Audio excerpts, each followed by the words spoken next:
So on the podcast today, I'm joined by Mulholland, and I think your Twitter bio is probably one of the best things to sum up a person I've read. A motorbike riding, board game playing, punk rocking, book writing, plant eating, leaf supporting, talk draw building, mark abusing, inked electoral gentleman. Um, Ha! Well yeah, done. I think that's probably one of the best bios I've ever seen. So well done for summing up all that in just a few what's it, just under 140 odd character kind of thing. Thanks, dude.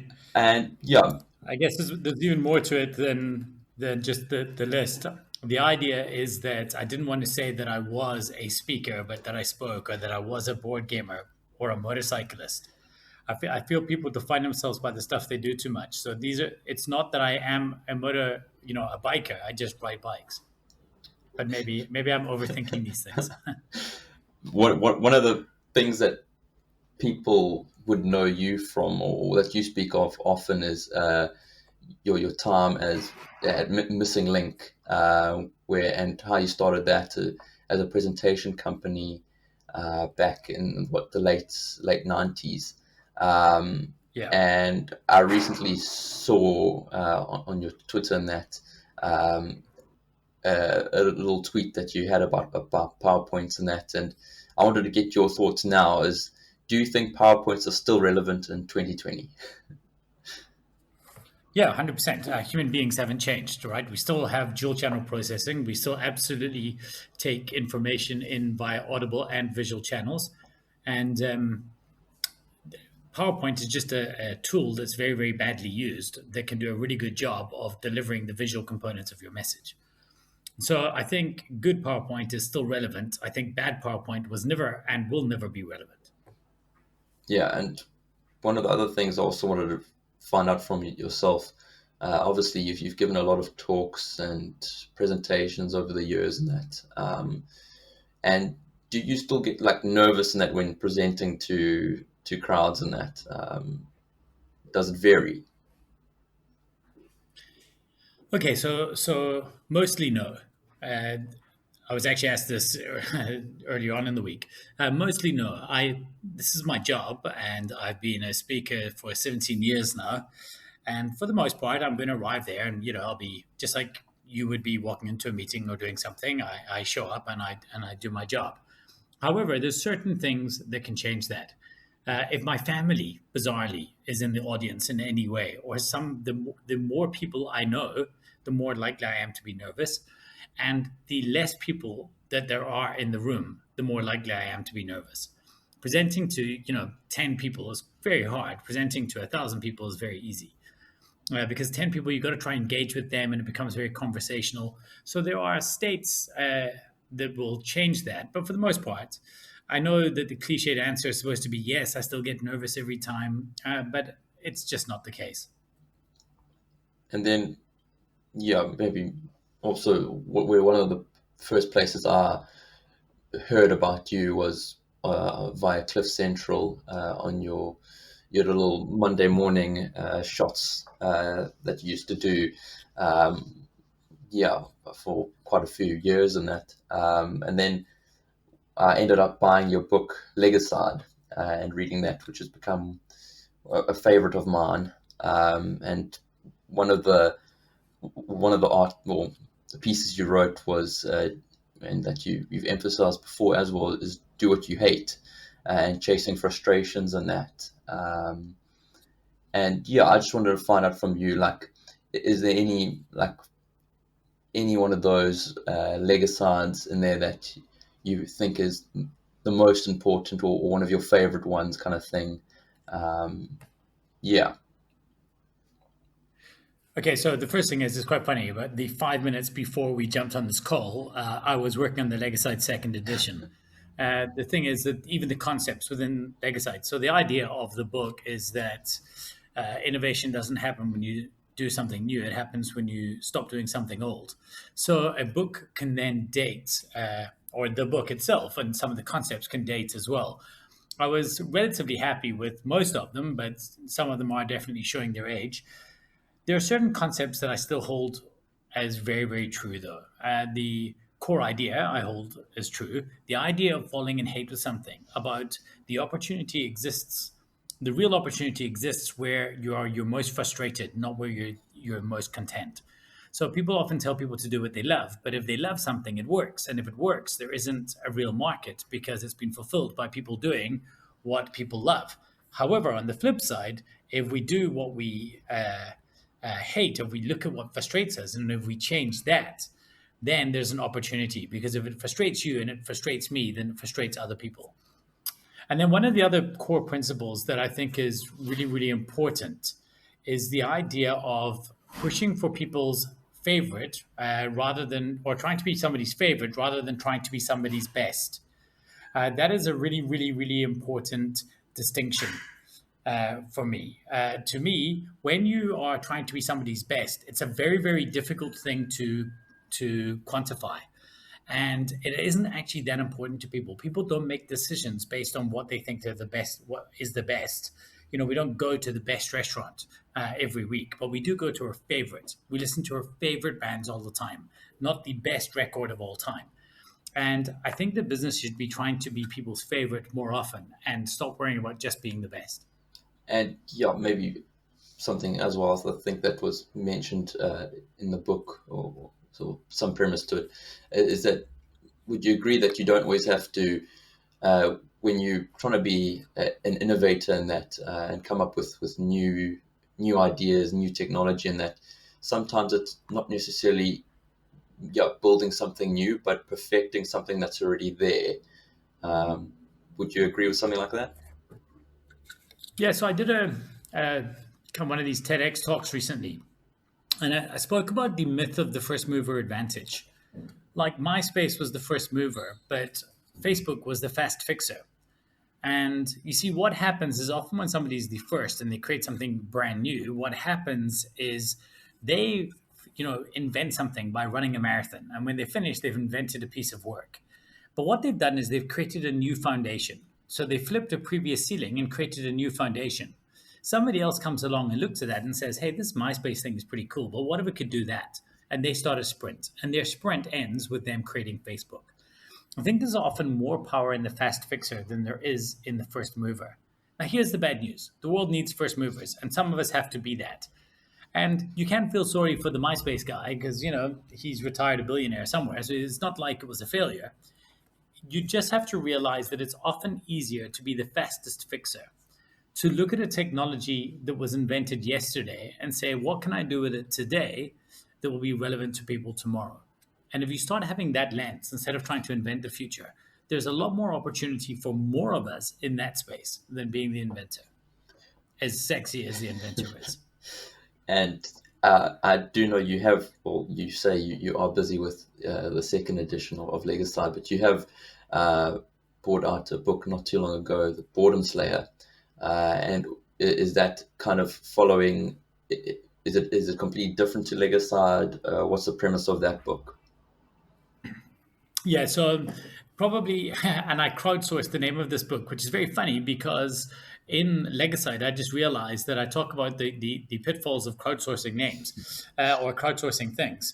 But Boredom Stare is basically my old email signature, which was it's one of Missing Link's ideas, and it's what we name our training. It's the idea of that although we're a presentation company, what we are is in the business of slaying boredom. And the book is essentially a public speaker's guide to presenting like a pro. It is 23 years of experience that I've had owning a presentation company and 17 years of experience as a speaker myself, tied into like 150 odd pages, trying to make people better at speaking. And more importantly, trying to get over the idea that speaking is not cool. I didn't want to write a book that said, here's a presentation book, because I felt that it would only be read by people that wanted to present. Whereas I believe that the difference between, for example, a leader and a manager is your ability to communicate. My son, he wants to be an astrophysicist, but he's a great speaker. And I was asking him why he was letting that go. And he said, but Dad, I don't want to speak. I want to be an astrophysicist. And my answer is always the same. An astrophysicist that can communicate would be better than an astrophysicist that can't. And I feel like it's a skill we all should have. So I wanted to write a presentation book that would be interesting for people who have never presented and perhaps provoke them into saying, hey, this is something I should give a shot to. So that was that book. That was the second book. Then I wrote a short ebook called Good Story Bro. And it speaks about the difference between storytelling, i.e., talking about yourself and telling your story, and story selling, which is writing yourself into somebody else's story. And I argue that if you can write yourself into somebody else's story, it's more interesting for them than if you can tell your own. That's just a short one. And then the main book I'm writing on this year that's coming out later is tentatively called Less to the Power of More. And it's why we should do less things, but do them better. I see, and it seems like you're doing a lot of writing lately, which is good to hear. Um, Thanks, man. and as well, in your Twitter bio as well, and I've seen it on Instagram, that you do love board games. Uh, have have you learnt anything from board games that you've been able to apply in your everyday business life?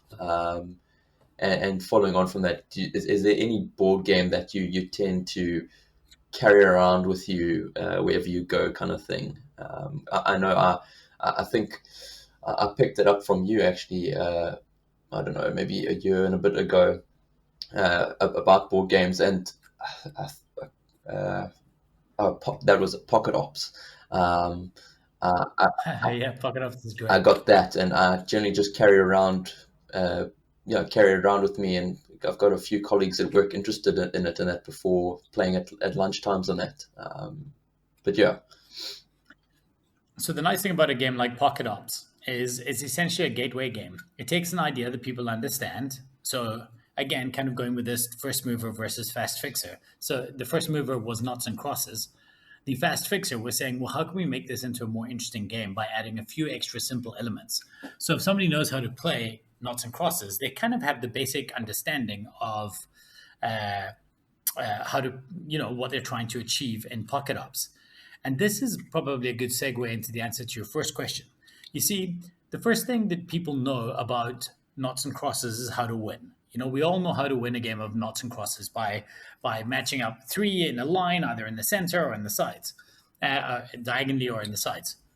Now, the main principle that I learned from board games that I've brought into everyday life is this idea of the importance of understanding a victory condition. You see, as business leaders, what we often do is we try to teach people or we try and instill in our people what the strategy is or what we've got to do. But what I found is if I was teaching somebody a game, trying to teach somebody the rules was very difficult if I hadn't first explained to them how to win. But once I'd explained to them, so if I say to you, okay, I want to teach you a game, the game is called Istanbul.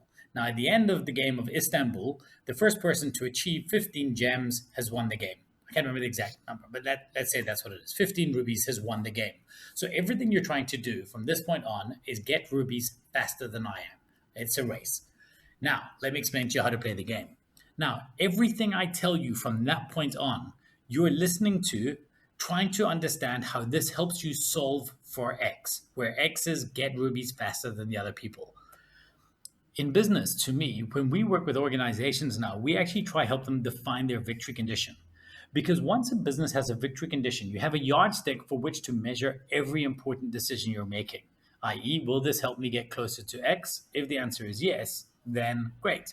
If the answer is no, then potentially it's just a cool sounding distraction. So that's the first big lesson. The second main lesson that I found, so I guess the lesson would be that all businesses should have a clear understanding of what their victory condition is. And your victory condition, by the way, is the fictitious end state of your business in the next 12 months. So if 12 months from now we have not achieved X, we have not won. Define X. And the caveat to that, by the way, is don't make it a number. A number is uninteresting. The answer to having a bigger number in your business is to sell more or market better. Make the victory condition something that will change something inside your business that will be more likely. So the if this, then that of that would be a number. Okay, so that's the first lesson. The second lesson is the importance of engine building, of building a better engine. One of my favorite games is a small little game called Star Realms. And if you don't want to run out and get it from Amazon, you can just download the app. And it's an easy game you can play. You can play by yourself or you can play with people online. But this game is called a deck builder. And a deck builder is a genre of engine building games. The idea is you start the game with a very inefficient hand. You have two cards that can do one damage each, and you have eight cards that have one money on them. And each round, you have five cards in your hand. You got to play those cards, and your decisions are basically buy another better card or deal damage to somebody else. But over the course of the game, you start acquiring better cards that have synergies with themselves, and you're trying to build a more efficient engine. And when I looked at my business, I realized that I had not built a better engine. I started the game with, say, scouts, which are the one money cards. So every time I play it, it makes me one money. And vipers, they're the one damage cards. And I realized that I'd started my business with those cards. And I saw growth as adding more versions of those cards to the table instead of trading those cards or upcycling those cards into being better versions of themselves that were more efficient, that could do more. And it forced me to look at my business and say, well, how can I build a better engine? How can I make it that every single time I take one action, it's working more efficiently? And I took this game and I taught all my key leaders the game, and they thought we were just doing it for fun. And then we started playing it together, and then we had a few games, and I asked them what they learned, and they told me. And then we started saying, okay, well, let's apply these cards to people within our business, and it gave us all a very, very clear abstracted tool of looking at our business. And I think there's a lot you can learn from games. These are two examples, but there certainly is more that you can get from it. If nothing else, a good board game or card game is a good gym for problem solving and efficiency. And that is an easily applicable skill to take back to your business. I like that. And maybe in closing, obviously being someone in business, and I guess your days are very busy and you've got a lot on your plate generally. And I really don't. My biggest frustration in my life at the moment is I don't have enough to do. That's why I'm writing. Okay. I set up quite an efficient business, and now I feel bored and useless. It's shit. Too efficient. Yeah. But I just want to know, like, or even then, just being someone that maybe like from the perspective of owning a business and being someone senior and having other people salaries and that as a warrior and relying on you kind of thing. How do you keep yourself in like, or keep your physical and mental health in check kind of thing? What do you do to aid that? I wish I could give you okay, so let me tell you the honest admission first, that I'm feeling more and more cynical about people like me, because we all sit and we talk about all these cool things that we do. But I promise you, I climb into bed and I lose sleep the same way that you do. And I think everyone is struggling with something, and we're all insecure. And I found that the more systems I put in place, I'm not convinced that I am any less stressed than anybody else. In fact, sometimes I now stress about my systems. However, I have them and I'm willing to share them with you anyway. So every single day, I start off my day with doing two things. I write a new day's resolution. So by the end of today, if I've achieved X, I have won.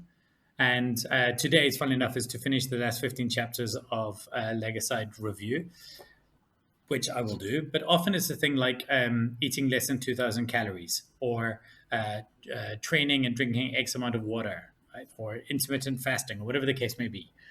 And every week, at the end of a week, or at the end, when I wake up the following morning, I give myself either a V sign emoji or a poo emoji, depending on how I performed the day before. Then what I do is in the notes, I write a to-do better list. And I write a list of things that I think I could have done better the day before. And people have often given me crap about this, saying, but dude, why are you looking backwards? Why isn't, this is so negative. Why are you beating yourself up? But actually, I think that we should be better versions of ourselves today than we were yesterday.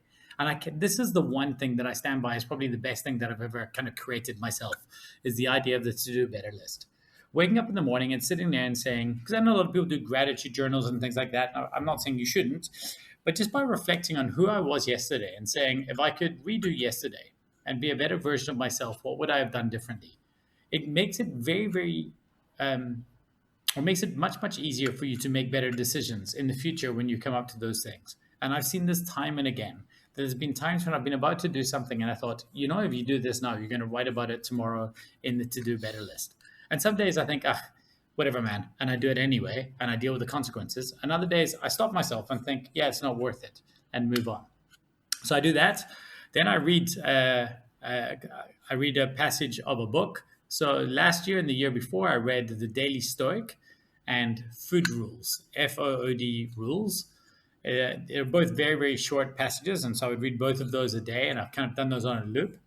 At the moment, I'm reading A Calendar of Wisdom by Leo Tolstoy. That's the guy who wrote War and Peace. And he's got a book that he'd written, and it was a collection of quotes and ideas that he felt were the most valuable, and he writes one per day. The only caveat for me is that this book is proving to be extremely religious. And I understand that this speaks a lot to the zeitgeist at the time that he would have written it. And I'm able to look at verses from Bible. I'm not a religious person myself, but verses from the Bible and see the value in them, and where I might just swap out the word God for life or purpose or whatever the case may be. However, it's maybe just if you are going to have a look at the book, have a look at it with that caveat, because I sneakily or not sneakily, the Amazon Kindle sample size, it didn't seem that way. And then, like the day I finished the Amazon's Kindle sample, I was like, "Oh, this is pretty cool." And then it was the next day it tried to convert me. So we'll see. But it is pretty good. And if you can read beyond that, if you're religious, then you'll really, or a Christian, you'll really enjoy it, or religious in general. But it's some really, really good life tips to reflect on every day.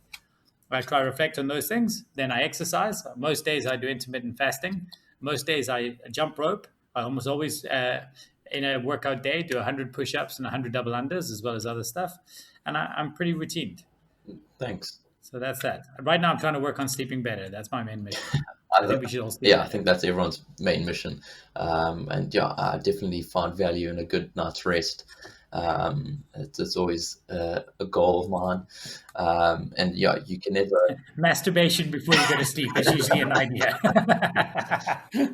I had to drop in like at least one. But yeah, Sorry for throwing you there. Carry on. no, but thanks. Yeah, thanks for your time today, and I really appreciate it, Rich. And yeah, I think everyone can learn at least something new and worthwhile from you. Thanks, Darren. I really appreciate it and appreciate what you're doing, man. I hope you enjoyed the podcast. If you enjoy the content, please remember that you can support the podcast via Patreon, and the link is below. And all support is welcome and muchly appreciated.